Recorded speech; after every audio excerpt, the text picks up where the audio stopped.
I'm going to talk very much about Australia's perspective, in terms of physical activity. What do we need to think about in terms of our demographics, our political climate, and the challenges that we have, as Nanette already mentioned, in promoting physical activity in our country.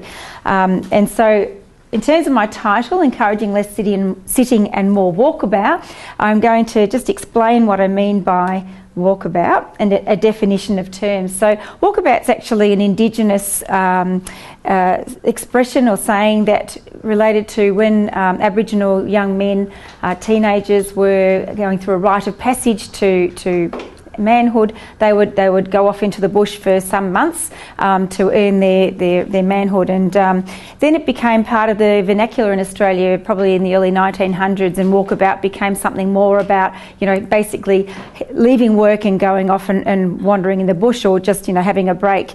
And but I did find this Urban Dictionary definition from Crocodile Dundee, which is probably a better interpretation of how it's currently used in Australia, which he says it's a spontaneous journey through the wilderness of one's choosing in effort to satisfy one's itchy feet. So it's probably a good definition, and it's just an Australian term that people use. If they say you go walkabout, you're wandering off.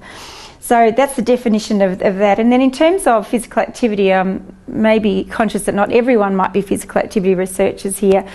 And so when I'm talking about physical activity, it's not just sport and exercise, but it's about using the body we have in a way that, it's meant to. We're meant to move often, we're meant to walk often, maybe run sometimes. We're really built to resist gravity and to engage in activity.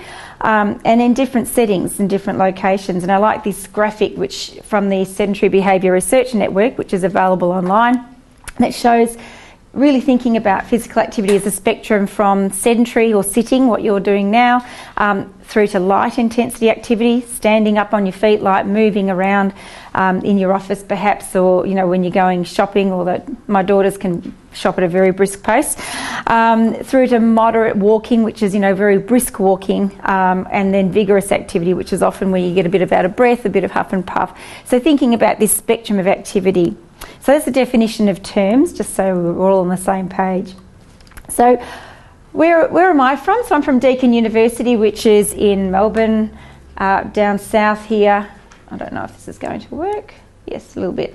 Down the south part of Australia, and we have a university, modern-ish university campus. So as Nanette mentioned, Alfred Deakin, the university is the second Prime Minister of Australia, and he was the leader of the drive for Australia to become a federation. So Deakin University is named after him, and my title is in honour of that Prime Minister.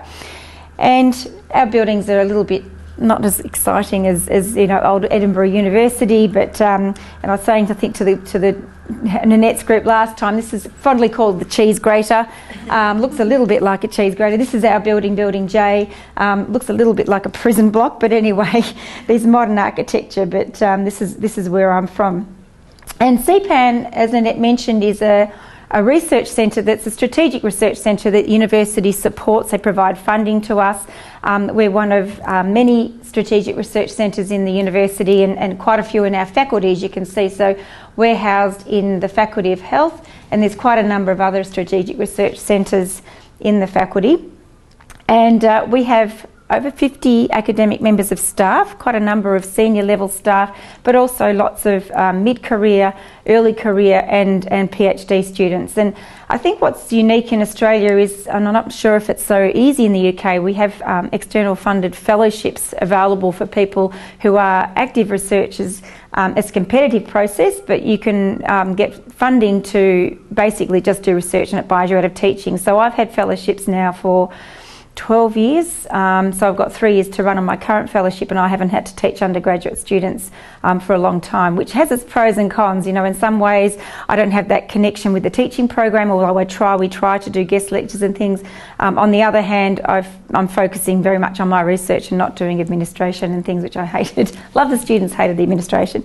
And so we are a fairly large group, and we cover things from the laboratory, looking at all things to do with exercise and physical activity and healthy eating and nutrition, through to population health and food policy, and so we really span quite a large, diverse range of areas. And mine is really sitting in here: physical activity and sedentary behaviour in children and adolescents. I dabble in other things, and in fact, my research, as I said, is very much in the children's space, particularly in interventions, and implementation and translation research most recently is an area I'm moving into.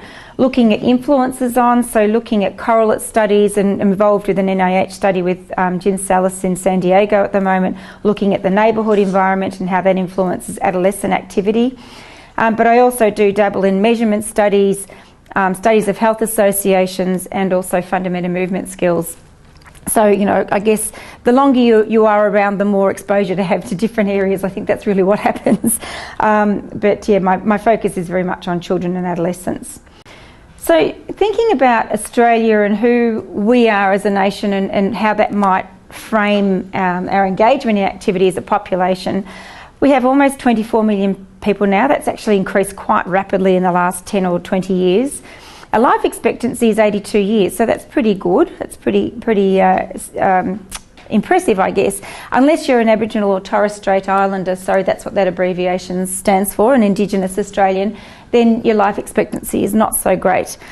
And in 2014, we had the world's fifth highest per capita income. So on the whole, Australians are very well off, but equally we're seeing increases in the proportion of people living below the poverty line. So I think a lot of Western countries are seeing this greater divide between the haves and the have-nots, and Australia's not immune to that.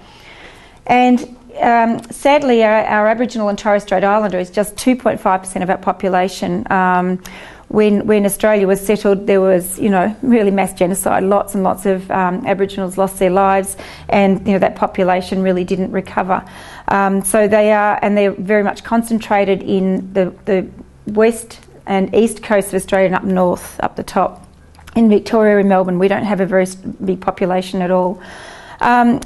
However, Melbourne particularly is a melting pot of different cultures and ethnicities. We have a very large migrant population, but the majority of people in this is Australia-wide, identify themselves ethnically as English, Irish, Scottish, and so we have obviously a very strong UK influence in Australia still, but increasing numbers of people from Asia and Southeast Asia, particularly in Melbourne.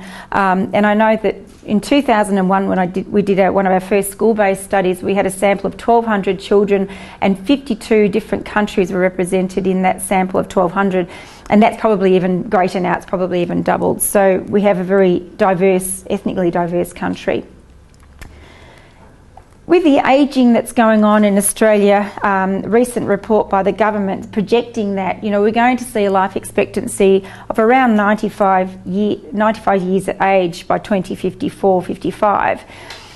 And what the implications of that are in terms of how we live our lives, and what we spend our money on as a nation in terms of health and from other sectors. And so it's going to take up more and more of our health budget, particularly if our focus continues to be on hospitals and treatment and not on primary prevention. And we've got a current government who's a Conservative government. The first thing they did when they got into power, they dismantled our National Preventive Health Agency. So we actually do not have any funding now that's put towards prevention apart from school sport. That's the only preventative health funding that was put across the board for all age groups. School sport's the only thing that got some funding from our government in terms of prevention. So what are the implications of that? You know, we're doing a good job. We're living currently to 84. In the future, we might be living to 95. But, you know, is that high quality productive years, or is that really, you know, we're being kept alive longer with drugs? You know, so I think we really have to think about the quality of life for people as they age. And research has certainly shown that most people, when they're surveyed, would rather live a shorter, healthier life than a longer life living with disease. And so we need to think about that in the physical activity context. How do we get the focus on primary prevention and not on you know, treatment and hospitals, for instance? Now, we're well known as a sporting nation. Australia has a strong reputation, which is often ironic. You know, we're great spectators, and this is my team. Had to sneak it in, Hawthorn. And the Australian Rules Football, AFL, is the most popular spectator sport in Australia. And we're also very good at some sports on the world stage, although maybe not so recently. I don't think the rugby's been going so well. I don't follow the rugby, but I believe they're not going so well. But the netball and swimming and cricket, that we do quite well on in some sports on the world stage. And in fact, an interesting anecdote, when Sydney hosted the Olympics a few years ago, the following year there was one of our rare national physical activity surveys. It's not done that often by the government, but we had one, and it actually showed a decline in prevalence of people meeting guidelines. So if you ever think of a great public health promotion initiative, it would be the Olympics. But people love spectating in Australia, but they don't participate. And in fact, we're so crazy about sport. Does anyone know this? We had sport on our citizenship tests. We did. And in fact, I'm going to test you guys to see if you know the answers to these questions. So one of the questions that we asked the new citizens was, what's Donald Bradman's batting average? The other question we asked was, what's the most successful horse ever to run the Melbourne Cup? Because the Melbourne Cup's a big horse race in Australia, in my hometown. Why on earth you would ask a new citizen about a horse, I don't know. But anyway, does anyone know the answer to these questions? 99 was the first. Oh, very good. So you might get citizenship in Australia. 99.94 precisely, but yes, 99. And the horse? Mackay Diva, but who knew that? Now, these questions, to be fair, have been dropped since but they were actually in there initially. Our former Prime Minister, thought that was a good idea to ask about sport. In fact, a lot of my children did the citizenship test and would have failed. They didn't know half the answers to the questions. So while we're great at sport, typical, like many other countries, Western countries, a quarter of children are overweight or obese, a third of adolescents, and 63% of adults in Australia. So we're up, I think, among the top 4 or 5. We like to be up there in the mix. We're competitive, but we don't want to be that competitive when it comes to overweight and obesity. So this is an issue. And we have guidelines around physical activity that have recently been updated that hopefully would begin to address some of these health issues in Australia. And these guidelines were updated or endorsed last year for children and for adults. And the adult guidelines changed a little bit from, rather than 5 by 30 minutes most days, so 30 minutes most days of the week, which is we interpret as 5 by 30, that changed to 150 minutes of at least moderate intensity activity a week. And the children guidelines were pretty much the same. We added in some guidelines around strength and muscle training and things like that for kids. But there was a new aspect which was around reducing and breaking up sitting, and that was in recognition of the emerging evidence, although we don't have dose response evidence yet, the emerging evidence that sitting is independently bad for your health. So even if they're meeting the physical activity guidelines, if they spend the rest of their time sitting, they're going to actually have attenuation from those benefits. How are we doing as a country? Probably again fairly similar to many other countries, probably similar to the UK. We've got, and of course there's always age and SES and regional differences, but more than half are not meeting the guidelines, and this is for adults. And for children it was even grimmer. We had, if you focus on this right hand side, this is 60 minutes of physical activity every day of the week, and no more than 2 hours in front of screens, so using screen time, so recreation, TV, computer use, electronic games, for recreational purposes, not for education. And just 10% of children met both of those recommendations. So there's a lot of work to do in terms of our current health and our current prevalence of meeting guidelines for physical activity. We don't have anything yet on sitting, but one of my PhD students who's just finished her PhD using these ActivePal devices which objectively measure, and I know that you're working with ActivePal with Eurofit and some of the other research that's going on in the Physical Activity Health Centre. This is using an ActivePal with the children. These are 8 to 9 year olds, and looking at their sitting throughout the day, so from early morning, and it really illustrates a couple of things. One is the importance of school in relation to sitting. So during class time, not surprisingly, children were spending more than 70% of their class time sitting. And you know, the importance of breaks. So during recess and lunch break, they're sitting much less, again, not surprisingly. Interesting thing was weekends, it was sort of almost a flat line, and you know, pretty much kids are sitting 60% of their weekends, which I think is still too high. And so, you know, there's interesting but more research to come, I think, with children and how much sitting they're doing. So what can we do in Australia in terms of tackling this issue of you know, low prevalence of physical activity, high prevalence of overweight and obesity and other chronic diseases? So we're actually ranked in the lowest third of 34 OECD countries in preventive health care expenditure. So it is very poor, it's very low, and yet, you know, we know that there's small things that can be done to integrate physical activity into policy and practice. It is an intersectoral problem, so it's not just a health problem. We can work with transport, we can work with education sector, we can work with you know, the justice system, we can work also with urban planning and work across many sectors to integrate physical activity into daily lives. And so really a whole of government approach is required, which is why Nanette referred at the beginning to the work that I'm doing with the Heart Foundation. So I'm chairing their National Physical Activity Committee, and we're really pushing at the moment very hard with the Australian government, which is challenging, being a conservative government, to adopt a National Physical Activity Plan. We've never had one. Australia's never had one, which is just terrible. I mean, we're a sporting nation, but we don't have a National Physical Activity Plan. So it is something that we really urgently need. So what's the solution? So, Professor Mutri to the rescue. So Nanette's going to come out and very kindly agreed to, we're holding a National Physical Activity Forum in Canberra in Australia, which is our national capital, in September, and Nanette's kindly agreed to come out and help us to excite the government to adopt a National Physical Activity. Well, did anyone hear the story of Johnny Depp bringing his dog to Australia when he was doing a film, and they had to export the dog, otherwise, so don't bring the dog. Don't do it, Johnny Depp, or else the dog will be stuck. So yeah, so that's I guess giving the global context, or sorry, the national context for Australia in terms of thinking about our demographics, thinking about the challenges in the current political climate, but what we need to do to help to start.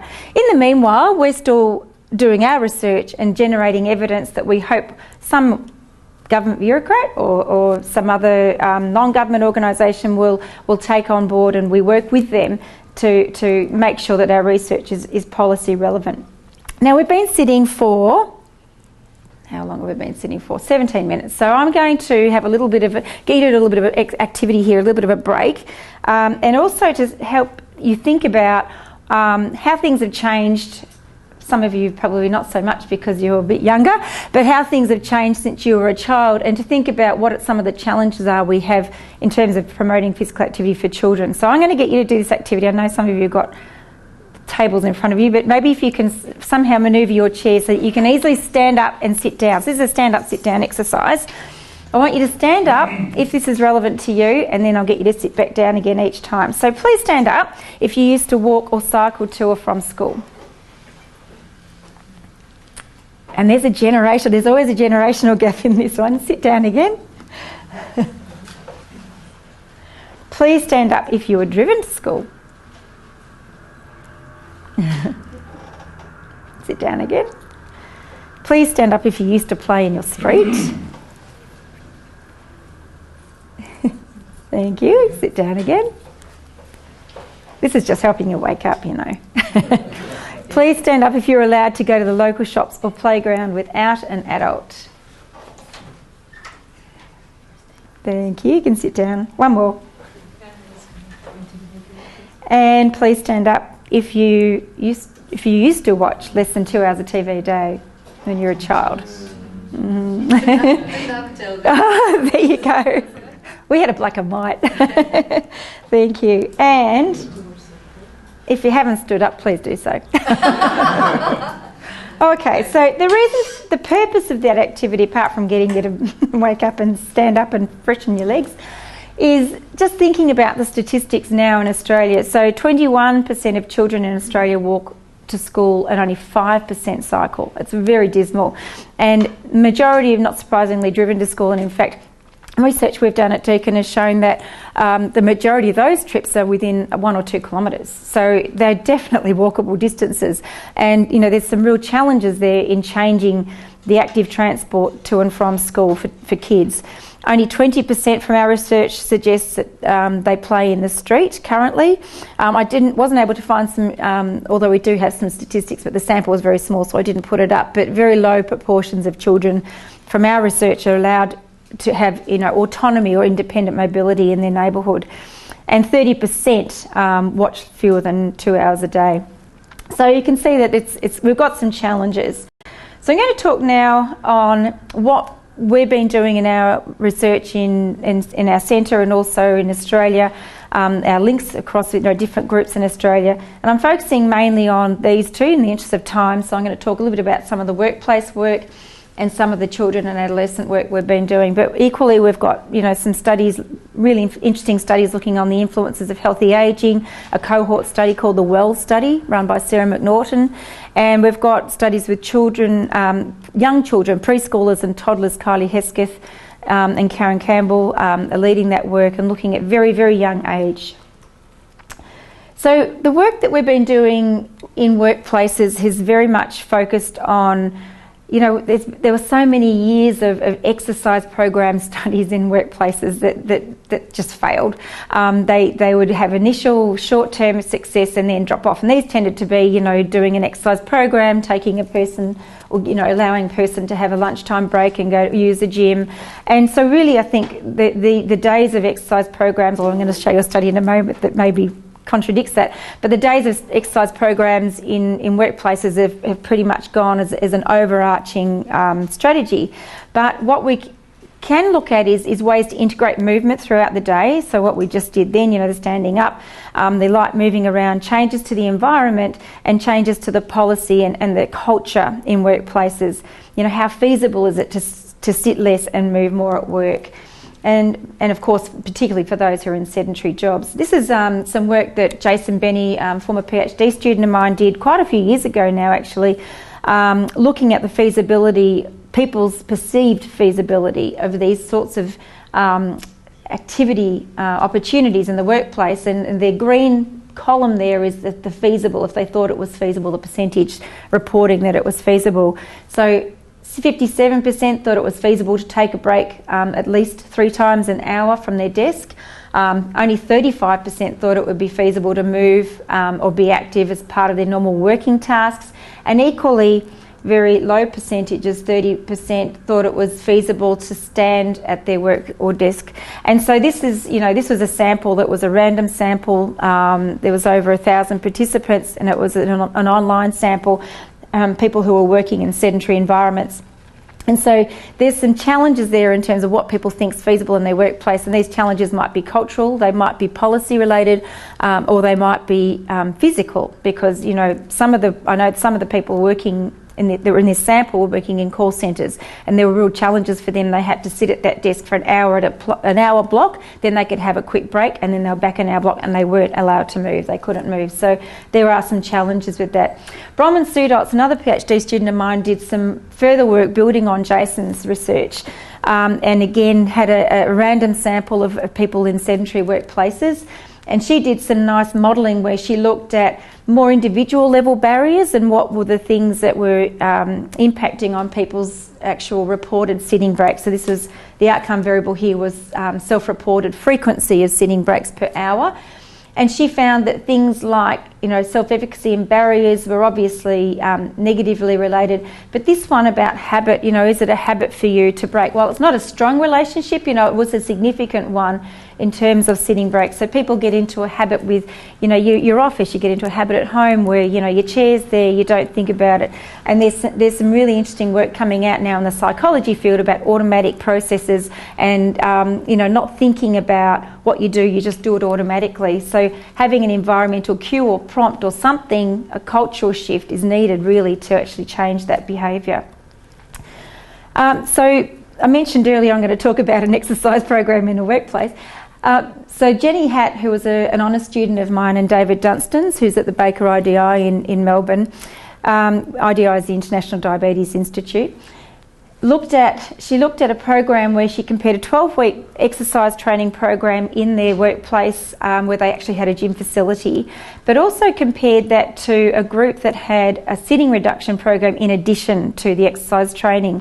And so they both had the gym-based program, but one also had this additional theory-based counselling and behavioural strategies to reduce their occupational sitting time. There was no change to their work environment. It was all very much, giving them tips and ideas about how they could reduce their sitting when they were in their office. So if they're on the phone, standing up on their feet, or giving them tips around ways to reduce their sitting, but they didn't have a sit-stand station. And she found that there were significant self-reported reductions in sitting at week 4, and then you can see this starts to attenuate at week 8 and week 12. And this is the exercise-only group, so there was no mention to the exercise-only group about reducing their sitting. It was all about doing their exercise training. And I think one of the interesting things about this, and it's very obvious, but it's intriguing to me, is it's very specific. If you do a physical activity program, you're not going to see changes in people's sitting. If you actually have a program that targets reductions in sitting, you may or may not see shifts in physical activity. They're quite unique, separate behaviours, and they require specific, tailored, targeted programs. And I think that's a really important message for people. So moving on then to the next stage of that work that David Dunstan and Jen Healy from the University of Queensland led, and we're part of a Centre for Research Excellence on Sedentary Behaviour that's funded by our National Health and Medical Research Council, and looking at a whole range of strategies for reducing sitting at work, at school and so on.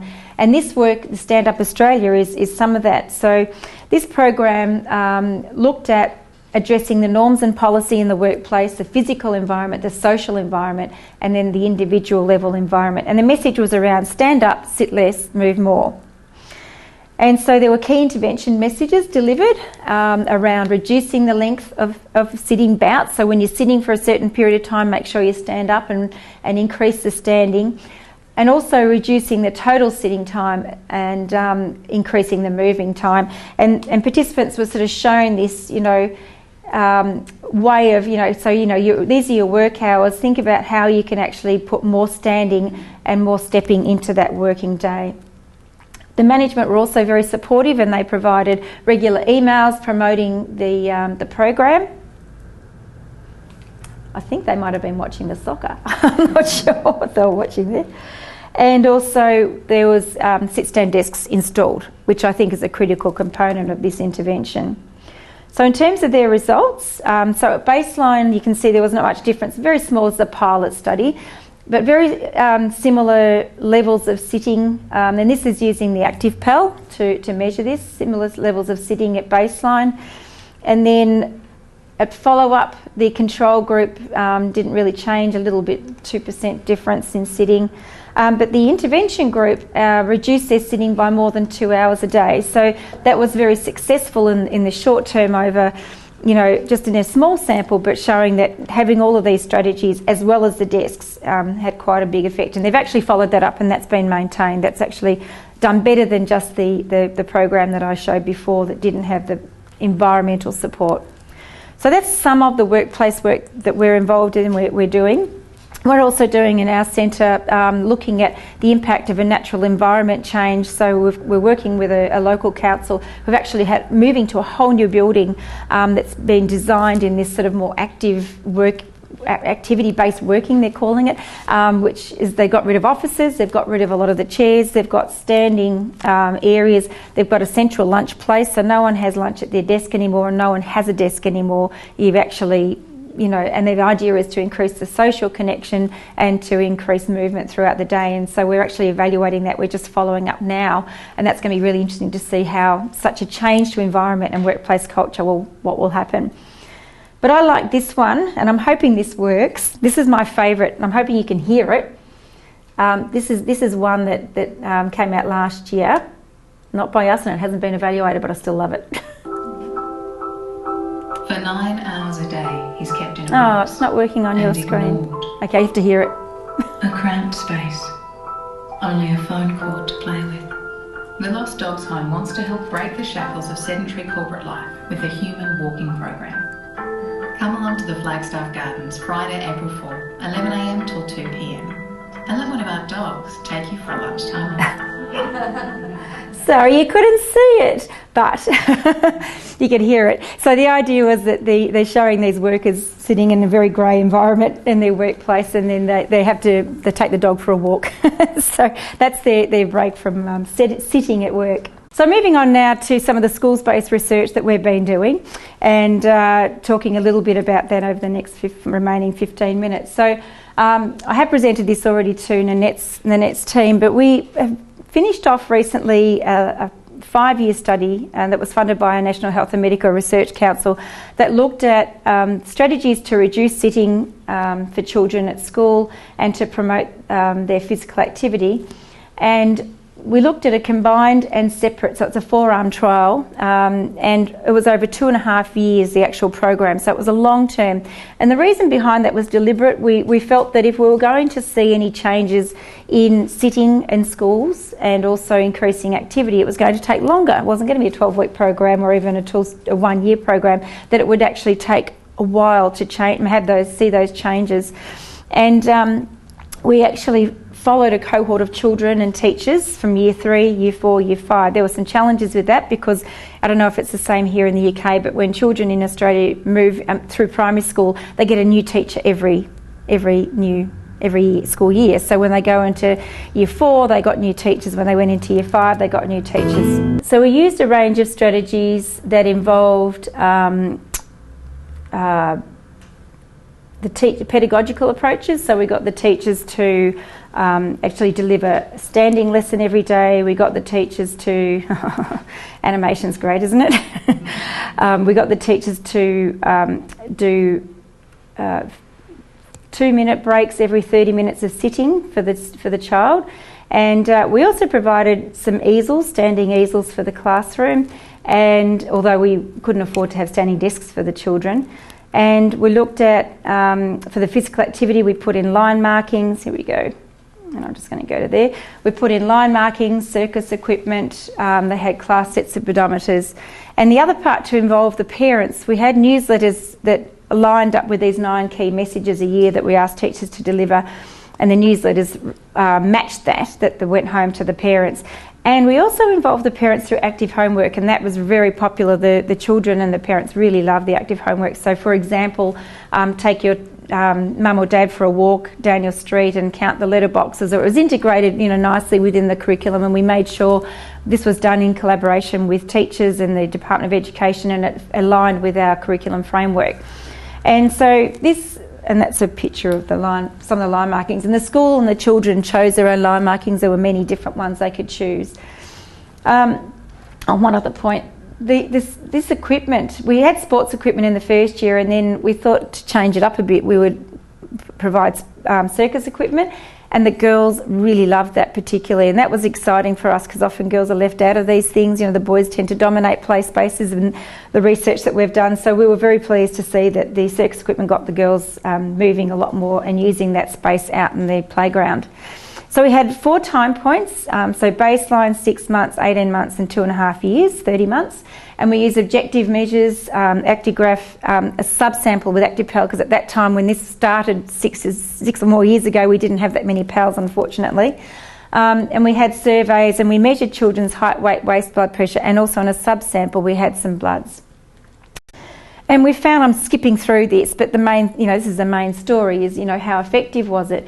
We found that at 2.5 years, the children in the sedentary behaviour only group, so this one, were sitting or sedentary for 34 minutes less a day compared to the control or the usual care.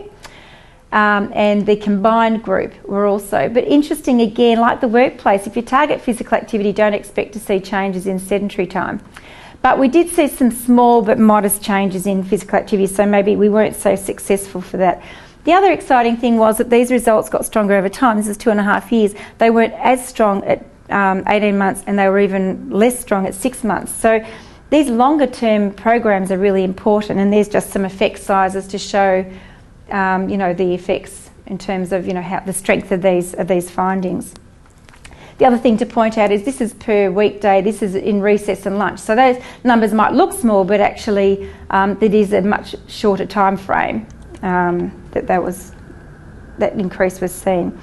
And in terms of the health findings, we did have some significant effects on BMI-Z score for that sedentary group, and also waist for both the sedentary group and the combined group, and also some blood, so we saw some differences in LDL and also vitamin D, which is a very interesting one for me, particularly in Australia. A lot of children are vitamin D deficient. And you think, why in Australia would people be vitamin D deficient? The skin cancer, the SunSmart campaigns have been very, very effective.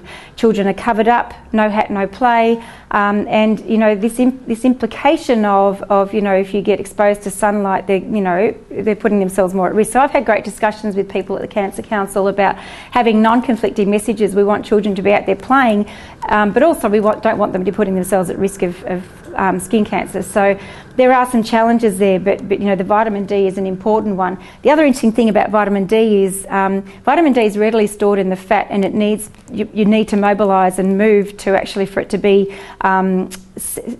shifted out to the major organs in the body. And so if they're more sedentary and sitting longer, vitamin D is actually they're not being utilised. So it is an interesting one.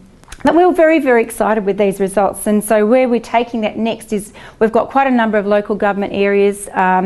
We've got our Australian Council for Physical Education and Health and Recreation are interested in helping us to disseminate this. And in fact, I got a fantastic email this morning from my colleague at ACHPA who is helping spread the word and getting schools. Schools are really loving this message about breaking up sitting and active breaks. They really get it, and they can see the benefits for it behaviourally and educationally, as well as in terms of the kids' activity levels. So we've got lots of interest from schools.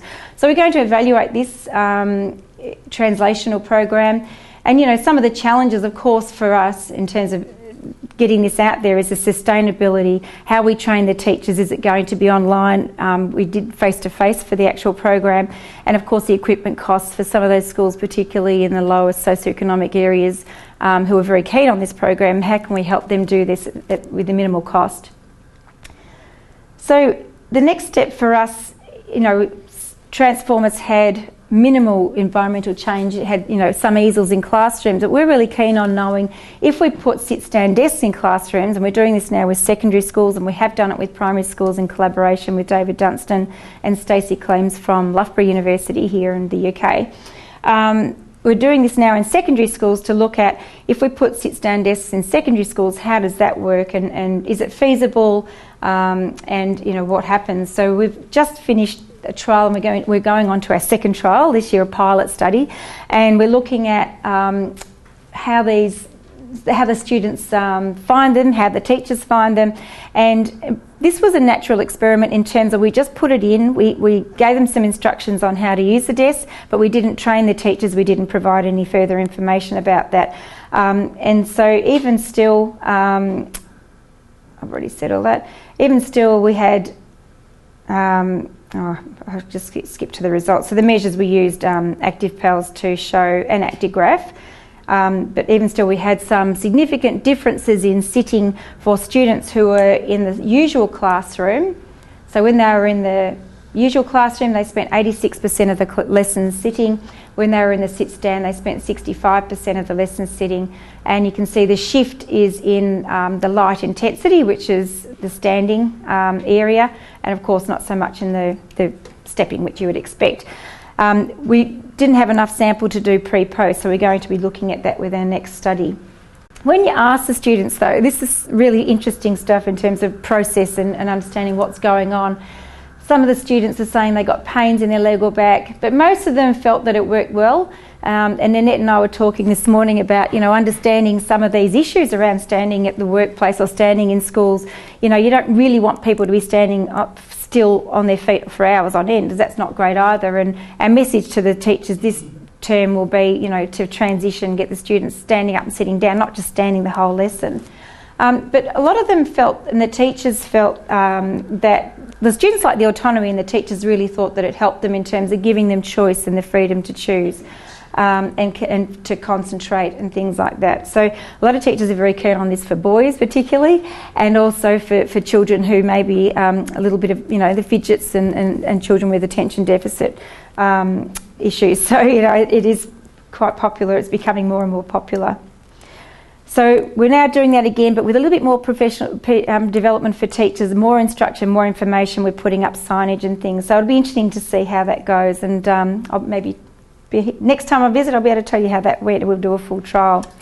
So in conclusion, and just to give us time for questions and discussion, most of what I've presented is really thinking about the physical environment policy and cultural environments.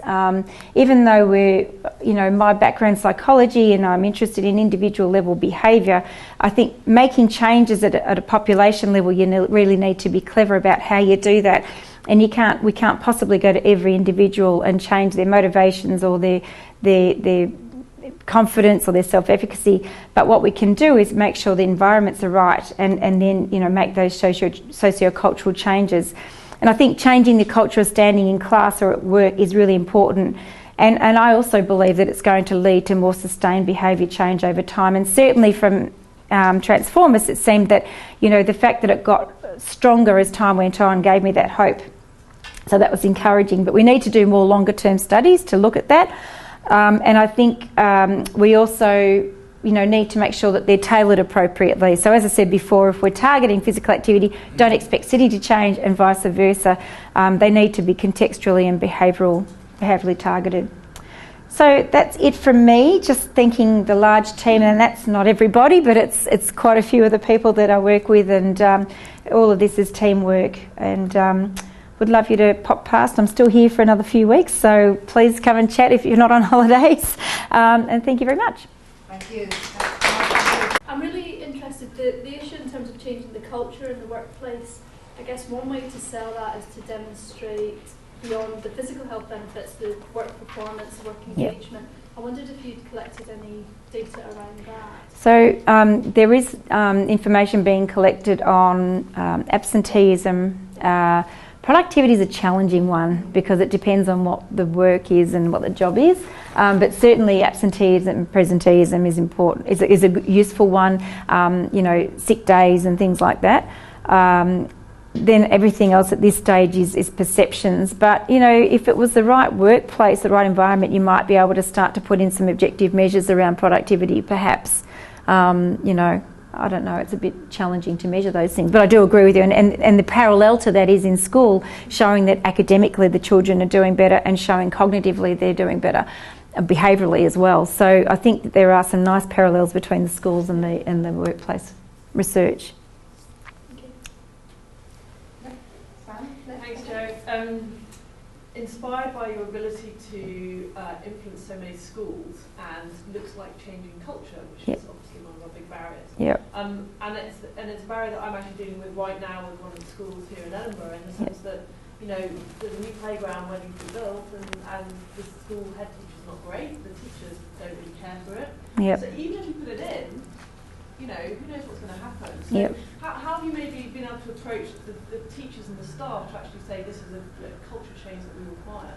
Yeah, look, that's a great question, and I think having building that relationship with schools is paramount. That's really critical. And that final study that I showed with the sit-stand desks was in a northern suburb secondary school that's sort of a little bit alternative but also a little bit disadvantaged area, and we went in and spoke to the vice principal, and she was one of those vice principals who's been around a long time. She calls a spade, and she sits down and she goes, "Why do you want to do this?" And I said, well, so Bronwyn, she's gorgeous, Bronwyn, she just very innocently, she's like, well, this is going to be really good for their health, and da-da-da, and the vice principal goes, why do we want to do this? They don't care about that, And so basically it was about, well, this might help their concentration and their attention. Again, she wasn't really particularly excited about that either. And when I said, we can get the local paper out and we can do a story on it, she goes, okay. So in Australia, that's an open, in terms of student enrolment, they can go to schools in any area. There's no zoning, and so it's very competitive.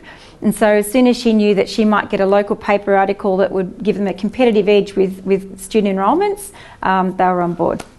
I just think, I mean, don't mind, just one of our issues here, and I think it goes back to something that we could probably do here within the school, is to change teacher education. Yes. So that our teachers are going into the school, yes. primary school teachers, yep. and they have an agenda. Yep. So we're not battling against I agree. I think getting in the undergraduate level is, and that's I've come to that conclusion as well.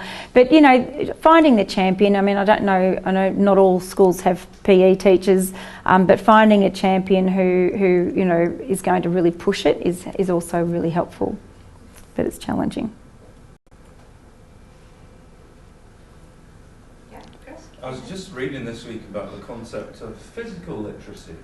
Yep. I hadn't really come across that and thought about it very much, and it strikes me that cultures, for whatever reason, must have different whole cultural levels of physical literacy within society, and yep. the reasons they grow up like that and become societies like that in different countries must be very deeply inbred. Yeah. And then I thought, well, physical literacy is not so far away from emotional intelligence either. Yep. No, I think that's true, and we're doing a little bit of work in secondary schools. One of my PhD students is looking at physical literacy in early secondary school with girls, and you know she's looking at their fundamental movement skills, but it's also about you know it's across the spectrum of physical activity and their beliefs, their abilities, their perceived competence, but it's not just skills, it's broader than that. And and I think it is, to me, what's becoming more and more apparent, and it's interesting, I'm currently in discussions with the Australian Ballet, and they're very keen, because they have a program in schools, and they're very keen to look at evaluating that program. And I've been saying to them, you know, what's exciting is that there's this real movement in Australia, excuse the pun, that is recognising that, you know, movement and learning actually go hand in hand. And schools are starting to really slowly recognise that teachers, if they, and it's about pedagogy, as Sam said, but, you know, having that physical literacy is probably as equally as important as the other types of literacy. And but, you know, at this stage it's not part of that culture, and I think we're constantly battling with curriculum and you know, saying, well, it's all about reading and writing and so on. It's like almost physical illiteracy is equivalent to physical inactivity. Yes, yes. They certainly could, yes. From one to the other. If you don't feel you have skills, you don't feel you're competent, you won't want to be active. Yep. But our PhD student, Andy Dale, who's not able to be here today, he's been doing this Better Movers and Thinkers study. Yep. He has presented this publicly already, so I'm not revealing anything. Yep. His approach to teaching physical education in the primary school is all about physical literacy and yep. enhancing coordination yep. as they learn to move. Yep. It really focuses on coordination. And his results, I think, will open the door for physical education in the primary school, because he's improved all sorts of cognitive yep. skills, executive functioning skills, yep. spelling and writing. So now if head teachers think that this approach will improve academic performance and yep. parents think it, I think that opens the door to yep. enhancing teacher education. We've got some of our colleagues here that do that. We're in the institution that does that. If yep. we don't lead it, who's going to do that? Yep. And therefore the next generation of primary teachers should have a different approach to yep. the bodies of the children that they teach. Yes. And how important it is to help them move correctly. Definitely, and I think it's a lifelong thing, because we're learning more and more also about inactivity and Alzheimer risk and senile dementia, and so, you know, we also want to be moving older adults for the brain, benefit of the brain too. So, you know, I think that it's almost like this untapped area that physical activity hasn't gone into much, and I think it's very exciting, because it actually will open a lot more doors for us, I think. Any other questions or discussion points?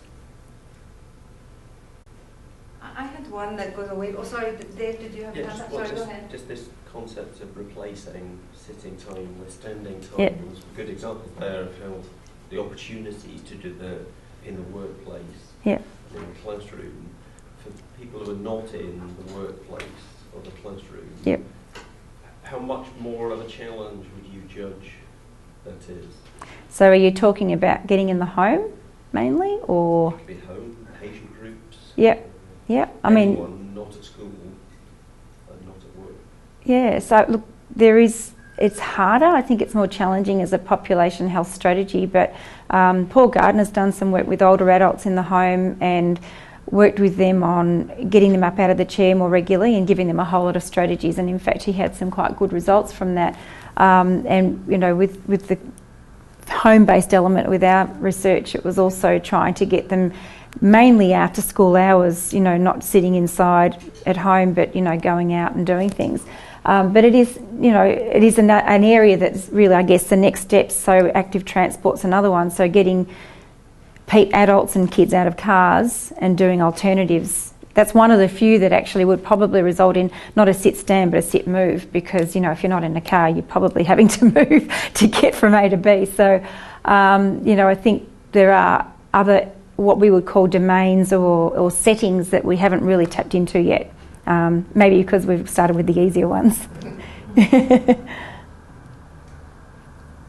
think I might call it home here, because I've got a chance to ask you whatever my questions at another time. We're just so delighted to be hosting you, Jo, and thank you for that very excellent presentation, preserved, and we'll be able to look back on it. And we want you to come back again. Please do tell us the next set of results. You'll be pleased to know that we have put into Edinburgh University's funding an international research collaborative proposal to join our 2 research centres together. If we're successful with that, we'll definitely be seeing you again. And some of these people out here will be going to visit you. That's part of the plan. And if we're not successful, we'll find another route to do that. Great. So I think we should stand again.